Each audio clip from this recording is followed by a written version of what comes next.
What is happening, everybody? Welcome back. Of course, what a day's race we had today. Results wise, absolutely terrible for us, but on a whole, again, it was a cracking day's racing at the meeting. We kicked off, we're going to recap day three, and we'll kick on and preview day four. Just a quick synopsis of day three. So, we kicked off at the Norfolk over five, and we had a whopping 151 a winner here with Valiant Force for trainer Adrian Murray in the colours of Ammo Racing. First Royal Ascot winner for um, Ammo Racing. They're firing a lot of money at the game, so good to see these owners getting rewarded. Yeah, our selections, both of them were disappointing. Joseph O'Brien's, or Donegal O'Brien's Devious was the best of ours back in sixth. There'll be more to come from him. Then we went to the King George V Stakes, and we had a royal winner, very first winner for the King and Queen, with Desert Hero, odds 18 to 1, getting up by a head to deny Joseph Ryan's Valiant King back in second. Our selection went way too quick early on and could never get home at that pace. But all in all, for the atmosphere to be there racing, I'd say it was exceptional for that King to have a winner. Desert Hero odds 18 to 1 for William Haggis.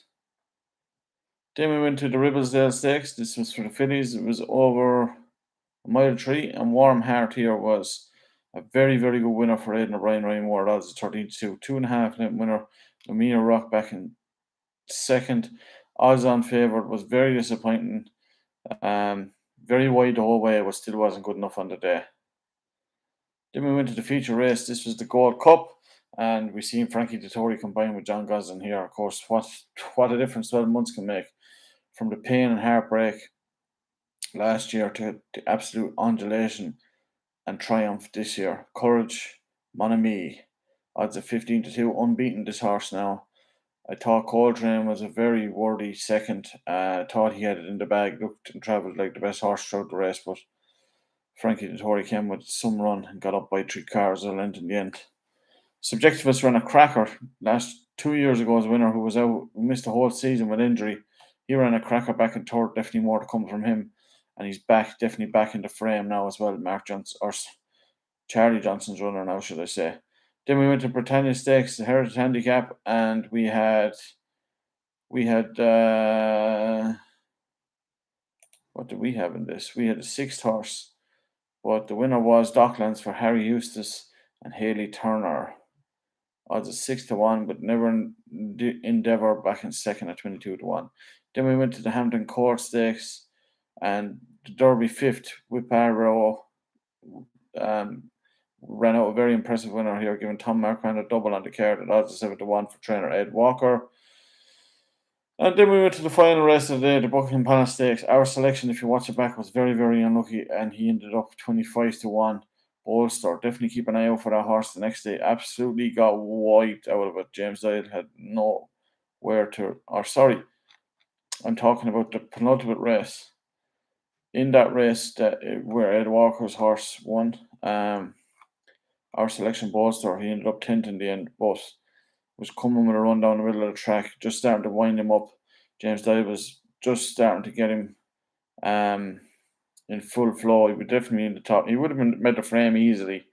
He ended up 28 to 1 Bolster, so keep an eye out on that Simon Christoph runner. And then we finished the card with the Buckingham Palace Stakes, and Witch Hunter gave Jamie Spencer his first winner at the Royal Meeting 2018. Hard to think that, but form is temporary, class is permanent. Jamie, his best ability, and he did that. And even the interview after, he said he was a trainer riding for fifth or sixth, because fifth or sixth in these big races over there is a big thing, especially at the Royal Meeting and those big handicaps.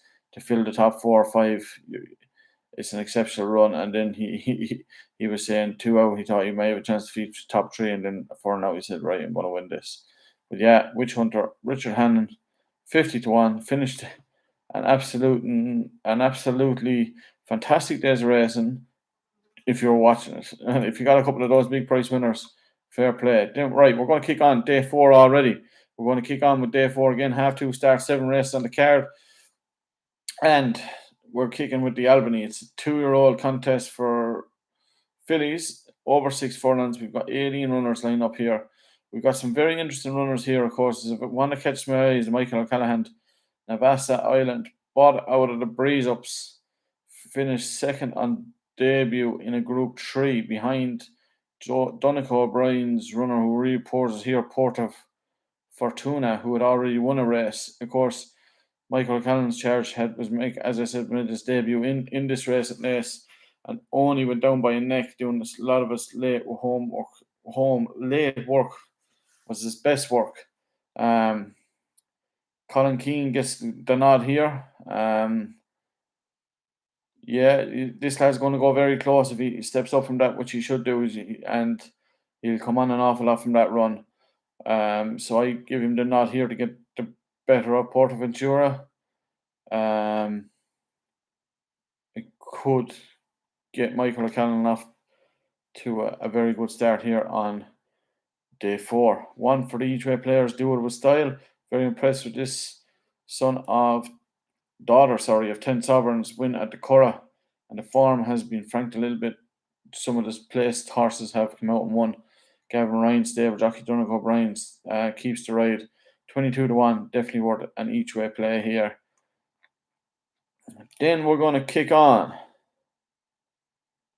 to the Commonwealth Cup. This is a race now I've been looking forward to for the last couple of weeks. Ever since Big Bear put himself back in the picture. This is a fantastic race every year. I really like this race every year, and I think he's going to take some whacking here. Aidan O'Brien, Ryan Moore combining here with the son and no name never. He was touted to win the Guineas, but we've seen how the two of them ran that day. One was after winning Derby. This lad actually won since, and he's run in the Sandy Lane at Haydock, formerly put any demons he had to bed. He's back and winning Kiel. The Tory was good in him that day, rode him like the best horse, and yeah, puts him back in the frame here. I think he's the class of the race. He's definitely all class. Phoenix winner from last year, and he's going to take all the beating here. Now that he's got that run out of the way since the Guineas, I'd say he wouldn't have came here only went to Haydock. So yeah, he money bits short, but I think he's definitely oozes the class in here. So I'm just going to keep it short and sweet. Ryan Moore in O'Brien to keep the fantastic week they've gone, even going better. Then we're going to kick 2, the Duke of Edinburgh Stakes. The handicap is for 3-year-olds plus 19 runners over mile 3. And I like Tenemasoo's Fox, Andrew Baldwin, Oisin Murphy. Give Oisin a first winner of the week. Hopefully King Power Racing, who are having a bit of a resurgence of late. They've had winners all over the place. I'm very, very impressed with this lad's last 2 starts, and in Newmarket he showed me that this lad is going to be a big player in these big races for the summer. The only thing on the day in Newmarket was soft ground, but coming here is going to be slightly quicker, but he won on the all-weather in Kempton, so he'll handle the surface well. I think he's a 4-year-old son of Luke de Vega who's going places. So yeah, Teremasoo's Fox for the win for me. One, I'm going to give a nod to each way. Small each way play on this lad. If I can find him. Live Your Dream. He's around 20-1 at the minute, I think. Saib Bin Siror, Danny Turop. A couple of fine runs at the back end of last year and knocking on the door. So yeah, he's one there definitely for the each way play. Right, let's kick to the feature race of day 4 then. This is the Coronation Stakes for fillies. It's a Group 1 for 3-year-olds, and of course one of the races of the week. It's over 7, and yeah, it's a shame we don't see Saib Bin Siror's Marjorie, who won the 1,000 Guineas reoppose here of Tenera. Of course, Tenera was second in the English 1,000 Guineas, and then backed it up by winning the Irish version very, very impressively. She looked very good last year. Came out in Newmarket. Dermot Wells said she'd need to run. Absolutely looked like she was home hosed, and just to go down a painful half a length by a very good filly of Saib Bin Siror's Majawi. Odds of 4-7. I think Little Big Bear and this could be the double of the day. So for me, kind of keep it short and sweet. I don't see what really beats her. Meditate be the one to put it up to her. She, of course, came here last year, and she's a royal winner. She won the what was the race she won last year? She won the Albany, yeah, sorry, the Albany, and then she went on and she won the debutante and the Curragh. But she backed it up really, really impressively last year. She was second in two Group Ones, then in the mile there, and she was second. She was beaten. She, Tanawa has always had the beating of her, and I think Tanawa will beat her again. She won Juvenile Fillies Breeders' Cup as well. But I'm just saying, if Tanawa has an off day, this one will be there to pick up the pieces. But for me, Tanawa, definitely the one here.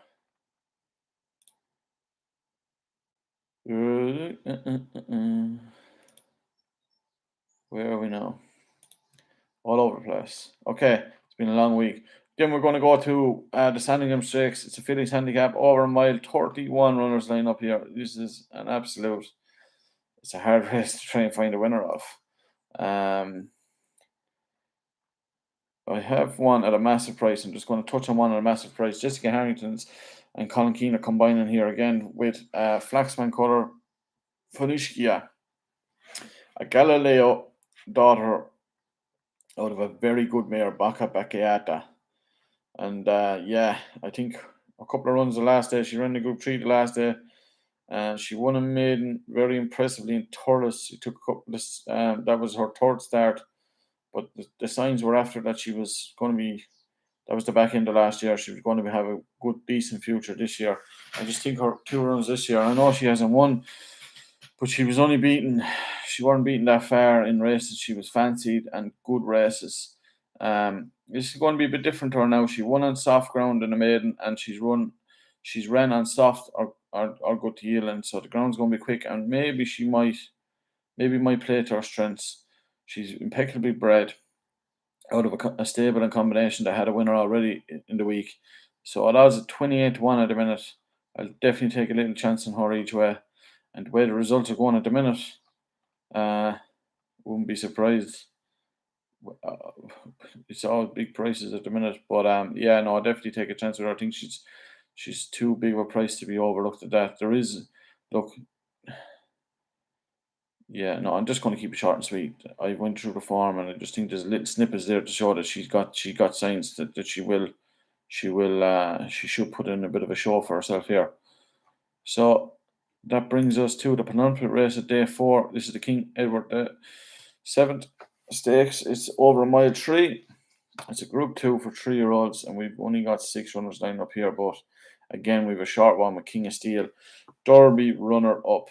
Absolutely gave an absolute heroic run in Epsom and was beaten by a very, very good horse on the day, but was well clear of the third.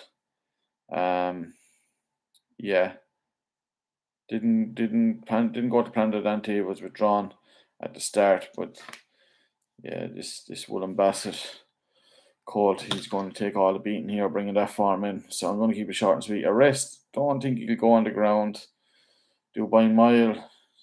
He was fancied to run well in the Derby, but again, didn't really. He was only beaten. Well, yeah, no, he didn't run well in the Derby. Danny Muscat, Charlie Johnson, he could be the one maybe. As a dark contender, maybe Dubai Mile, maybe without the favourite or something like that. He could be a bit of a price. He's 20-1 straight, but other than that, I think he's going to go into my treble for the day, along with the 2 previously I mentioned earlier on. So yeah, King of Steel, they all have to be here in the penultimate race of day 4. Then we're going to kick on to the final race. It's the Palace of Holyrood House Stakes over 5 furlongs, and again, 3-year-olds only. 28 runners lining up. It is an absolute. I really like one here. George Boy down the bottom of the weight. Andrea Azzini looking to get on the board this week. An exceptional rider, Andrea Azzini, in off a super low weight, 8-7. Has had 6 runs, won twice. We've seen him when he beat. Now he's only. Right, his form, he can only win what he's been put in, but he beat He beat the David Evans horse who reopposes again here, Radio Google. And since he beat him,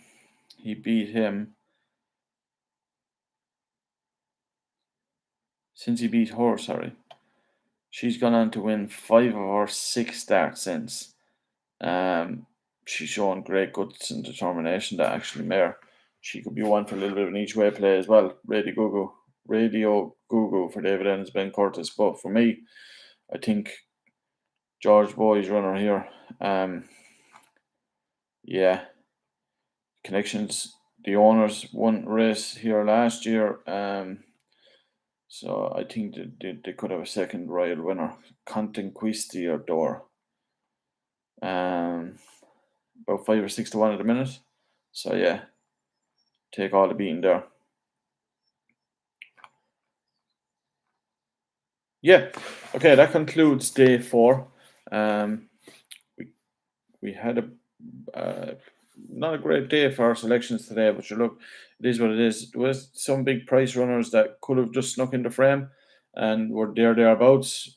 Draws are a big thing, and not even the draws. The draws, I see it now myself. People are worried about draws and whatever. It's wherever the pace is in the race seems to be the case. You could be drawn low or high; it doesn't really make a difference. It's wherever the race dictates. The far side seem to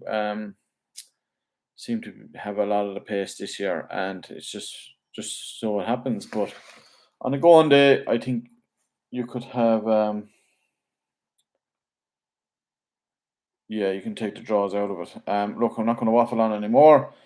I am going to sign off, and I'm going to say appreciate the likes and support. Hit the like, hit the share buttons again, as I say, and I will talk to you very, very soon for the 5th and final day tomorrow. I know I said I was going to break them up in groups of 2, but just so happens that I just couldn't put together 2 days together because I haven't had time to myself. So on a personal level, but other than that, yeah, really looking forward to tomorrow's action again. I'm really looking forward to every day's action because if you're not looking forward to the racing, this type of racing or flat racing, and look, the 3 short ones, what I would do is just have a little small little treble maybe on those, and then the other ones the big price ones I would fire them on a small little 15. We're here just as a little bit of fun bets. It's a preview, and it's just yeah, whatever catches your eye. Hopefully we can keep on kicking on now and get a few more winners. So again, I'm waffling. Talk to you tomorrow. Enjoy.